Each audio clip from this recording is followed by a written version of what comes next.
ఆనంది ఇచ్చిన షాక్తో అందరి ముందు తన తప్పుని ఒప్పుకున్న రిపోర్టర్ జీవన చెంప పగలగొట్టి ఆనందియే అసలైన వారసురాలు అంటూ నిజాన్ని బయటపెట్టిన ఆదిత్య. ఈ వీడియో గనుక నచ్చినట్టయితే తప్పకుండా ఒక లైక్ చేయండి. మీరిచ్చే ఒక చిన్న లైక్ మా ఛానల్కి ఎంతో మోటివేషన్ ఇస్తుంది. ఆనందికి కార్తీక్ అయితే ఫోన్ చేస్తాడు. మేడం, మీరు అడిగినట్టే మొత్తం అన్ని నెంబర్స్ కూడా మీకు పంపిస్తున్నాను. దీంట్లో ఫోన్ చేసింది ఎవరో మీకే అర్థమవుతుంది కదా అంటూ ఇక కార్తీక్ అయితే అన్ని నెంబర్స్ పంపిస్తాడు. ఇక ఆ నెంబర్స్ చెక్ చేస్తున్న ఆనందికి అయితే ల్యాండ్లైన్ నెంబర్ అయితే కనిపిస్తుంది. ఈ ల్యాండ్లైన్ నెంబర్ ఎవరిది, ఎక్కడి నుంచి ఫోన్ కాల్ వచ్చింది అంటూ ఆలోచిస్తూ ఉంటుంది ఆనంది. అప్పుడు ఇక ల్యాండ్లైన్ నెంబర్ ఎక్కడిదో ఎంక్వైరీ అయితే చేస్తుంది. ఇక అక్కడికి అయితే వెళ్తుంది. అక్కడ సీసీ ఫుటేజ్ ద్వారా ఆ రోజు అక్కడ ఫోన్ కాల్స్ ఎవరు మాట్లాడారో చెక్ చేస్తూ ఉండగా అప్పుడే జీవన అయితే కనిపిస్తుంది. అనుకున్నాను జీవన, నువ్వు చాలా తెలివిగా ల్యాండ్లైన్ నెంబర్ నుంచి ఫోన్ చేసి నిన్ను ఎవరు పట్టుకోలేరని ప్లాన్ చేశావు. కానీ తప్పు చేసేవాడు ప్రతివాడు కూడా ఖచ్చితంగా ఏదో ఒక దుక్కున ఆధారం వదిలేస్తాడు కదా. నువ్వు కూడా బయట పడను అనుకుంటూనే ఇలా బయట పడ్డావు. నీ సంగతి చెప్తాను. ఇప్పటి వరకు కూడా నువ్వు ఎన్ని తప్పులు చేసినా క్షమించాను. నన్ను ఎంతగా ఇబ్బంది పెట్టినా భరించాను. కానీ ఇప్పుడు మాత్రం ఇక నిన్ను క్షమించేదే లేదు. నీకు జీవితాన్నిచ్చినా నాకే జీవితం లేకుండా చెయ్యాలని చూసావు. నేను ఎంతో ప్రాణంగా ప్రేమించే నా భర్తను నాకు దూరం చేశావు. ఆదిత్య గారు కూడా నన్ను దూరం చేసుకోలేక తన తల్లి మాట కాదనలేక మధ్యలో నలిగిపోయారు. ఆయన బాధకి కూడా కారణమయ్యావు. నీ సంగతి చెప్తాను అంటూ ఇక తను మనసులో అనుకుంటూ కోపంతో రగిలిపోతూ ఉంటుంది. ఇక ఆనంది అయితే అనుకున్న విధంగానే ఇక రిపోర్టర్ని అయితే కలుసుకుంటుంది. నిజం చెప్పు, ఆ రోజు నీకు ఫోన్ చేసింది జీవనే కదా అంటూ అడుగుతూ ఉండగా, ఏంటి మేడం, ఎన్నిసార్లు చెప్పినా ఏమీ పట్టనట్టే ఉంటారేంటి? నాకు ఎవరూ ఫోన్ చేయలేదని చెప్పాను కదా. అయినా మేము రోజు ఎంతోమందిని చూస్తూ ఉంటాము, ఎంతోమందితో ఫోన్లో మాట్లాడుతూ ఉంటాము. నీకు జీవనే ఫోన్ చేసింది అంటూ అడుగుతూ ఉంటే నేను ఏ సమాధానం చెప్పాలి అంటూ అడుగుతూ ఉంటాడు. ఇక రిపోర్టర్ అయితే అప్పుడే ఆనంది అయితే సంతోష్ చెంప అయితే పగలగొడుతుంది. ఆ రోజు నువ్వు డబ్బులు తీసుకున్నావు, ఆ విషయం నీకు గుర్తులేదా? అలాగే నీకు ఈ విషయాన్ని బయటికి రాకుండా ఉండడానికి ఇంకా ఎక్కువ అమౌంట్ ఇస్తానని జీవని చెప్పినప్పుడు ఈ విషయం అసలు ఎవరి దగ్గర బయట పెట్టను, ఎప్పటికీ బయటికి రాదు అని మాట ఇచ్చావు, అది గుర్తులేదా? జీవని నీకు ఫోన్ చేయడం, నువ్వు లంచం తీసుకోవడం అన్నీ కూడా నా దగ్గర సాక్ష్యాలతో సహా ఉన్నాయి. ఇవన్నీ కూడా మీ ఆఫీస్ ఎండీకి ఇస్తాను అంటూ అనంగానే, అమ్మో మేడం, మీరు ఆ పని మాత్రం చెయ్యకండి. పిల్లలు గలవాణ్ణి, మీరు ఈ పని చేస్తే శాశ్వతంగా నా జాబు పోతుంది. ఇక్కడ పోవడమే కాదు, ఈ విషయం మొత్తం అన్ని ఛానల్స్ వాళ్ళకి తెలుస్తుంది. నా పరువు పోవడమే కాకుండా నాకు ఎక్కడ జాబ్ కూడా రాకుండా చేస్తారు. దయచేసి నన్ను క్షమించండి మేడం. మీ విషయంలో చేసింది తప్పే, నేను కాదనడం లేదు. కానీ దయచేసి నన్ను అర్థం చేసుకోండి. ఏదో డబ్బులు అవసరం కొద్దీ ఈ పనికి కక్కుర్తి పడ్డాను తప్ప మీరెవరో కనీసం నాకు తెలియదు కదా మీ మీద పగ తీర్చుకోవడానికి అంటూ ఇక రిపోర్టర్ అయితే చెప్పంగానే, సరే నిన్ను క్షమించాలి అంటే నువ్వు చేసిన తప్పు నీ నోటితోనే నువ్వు ఒప్పుకోవాలి, పద అంటూ ఆనంది అయితే ఇక రిపోర్టర్ని సునంద్ ఇంటికి అయితే తీసుకుని వెళ్తుంది. ఇంతలో సునంద్ అయితే, ఆగో, ఎవరినో తీసుకొని ఇంట్లో అడుగు పెడుతున్నావేంటి?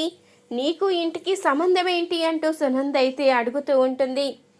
అప్పుడే ఆనంది అయితే, నాకు ఇంటికి ఏం సంబంధమో మీకు కొంతసేపట్లో తెలుస్తుంది అంటూ ఆనంది అయితే రిపోర్టర్ని తీసుకుని లోపలికి వచ్చి అందరినీ కూడా హాల్లోకి అయితే పిలుస్తుంది. అప్పుడే ఆనంది అయితే ఆదిత్య కళ్ళల్లోకి చూసి, ఇన్ని రోజులు నేను తప్పు చేశాననే మీరు అనుకుంటున్నారు కదా, అదే బలంగా మీరు నమ్మారు. అందుకు మీకు కారణం కూడా ఉంది, నేను కాదనడం లేదు. కానీ మీరే చెప్పారు కదా, నేను తప్పు చెయ్యలేదు అని నిరూపించుకుంటే ఖచ్చితంగా నన్ను భార్యగా ఒప్పుకొని తీసుకువస్తాను అని. అందుకని తప్పు చెయ్యలేదని నిరూపించుకోవడానికి మీ దగ్గరికి వచ్చాను అంటూ ఆనంది అయితే చెప్తూ ఉంటుంది.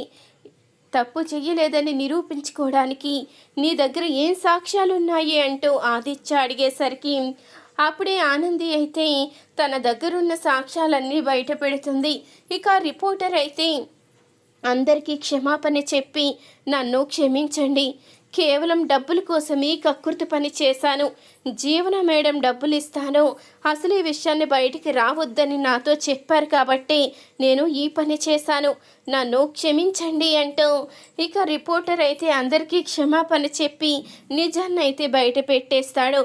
అప్పుడు ఇక కోపంతో ఆదిత్య అయితే జీవన చెంప పగలగొడతాడు. ఇన్ని రోజులు ఏ తప్పు చెయ్యని దేవత లాంటి నా భార్యని దూరం చేసుకోవడానికి కారణం నువ్వే కదా, ఎందుకు ఇలాంటి పని చేశావు, ఎందుకు నాకు నా భార్యకి మధ్య గొడవలు రావాలని చూసావు, తను ఏం తప్పు చేసిందని తనకి ఇలాంటి శిక్ష విధించాలని చూసావు, ఒక అనాథవై గుడిమెట్ల మీద అడుక్కునే పరిస్థితిలో ఉన్న నిన్ను తీసుకువచ్చి ఆ ఇంటి వారసురాల్ని చేసినందుకు నా భార్య మీద పగ తీర్చుకోవాలి అనుకున్నావా? అనాథవి, నీకు ఎలాంటి అర్హత లేదు అంటూ నా భార్యని నువ్వు ఎన్నిసార్లు అవమానించినా తను నిజాన్ని బయట పెట్టకుండా మౌనంగా సహిస్తూ వచ్చిందే. అసలు అలాంటి తనని నువ్వు ఎలా ఇంత దారుణంగా శిక్షించగలిగావో? అయినా నీకొక విషయం తెలుసా? ఇన్ని రోజులు నేను ధనవంతుల బిడ్డని, నేను గొప్ప కుటుంబం నుంచి వచ్చాను, ఆనంది మాత్రం ఒక లేబర్ కుటుంబం నుంచి వచ్చింది అని ప్రగల్భాలు పలికావు కదా. నిజానికి చెప్పాలి అంటే ఆ గొప్ప కుటుంబం నుంచి వచ్చింది నా భార్య ఆనంది. ఎందుకంటే జ్యోతి సూర్యల కన్న కూతురు నా భార్య ఆనందియే. తను ఏ కారణాల వల్ల ఆ కుటుంబానికి దూరమైందో నాకు తెలియదు, కానీ తన ప్లేస్లో నిన్ను పెట్టి నువ్వు మహారాణిలా పెరిగేలా చేసింది, నీకు ఎలాంటి లోటు లేకుండా చేసింది.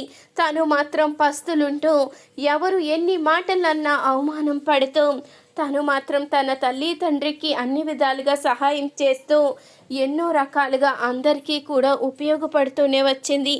కానీ నువ్వు మాత్రం ఎప్పుడు ఆనంది జీవితాన్ని నాశనం చెయ్యాలంటూ చూస్తూనే వచ్చావు. అసలు నువ్వు మనిషివేనా? నీలాంటి దాన్ని క్షమించకూడదు అంటూ ఆదిత్య అయితే జీవనికి షాక్ ఇస్తాడు. ఇంతలో ఈ నిజాలన్నీ తెలుసుకున్న సునంద అయితే కుప్పకూలిపోతుంది. నన్ను క్షమించమ్మా, నీ పట్ల నేను చాలా పెద్ద తప్పు చేశాను, అనగూడని మాటలన్నీ అన్నాను, నిన్ను ఆదిత్యాన్ని దూరం చేశాను, నేను ఎంత తప్పు చేశానో ఇప్పుడు అర్థమవుతుంది.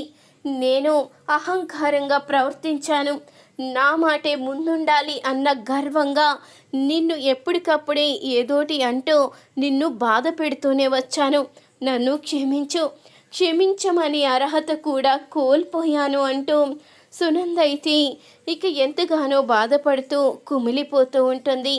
అప్పుడే ఇంతలో ఆదిత్య అయితే ఆనందికి క్షమాపణ చెప్పి, నన్ను క్షమించు ఆనంది, నీ విషయంలో నేను ఎన్ని తప్పులు చేశానో, ఎంత మూర్ఖంగా ప్రవర్తించానో ఇప్పుడు అర్థమవుతుంది.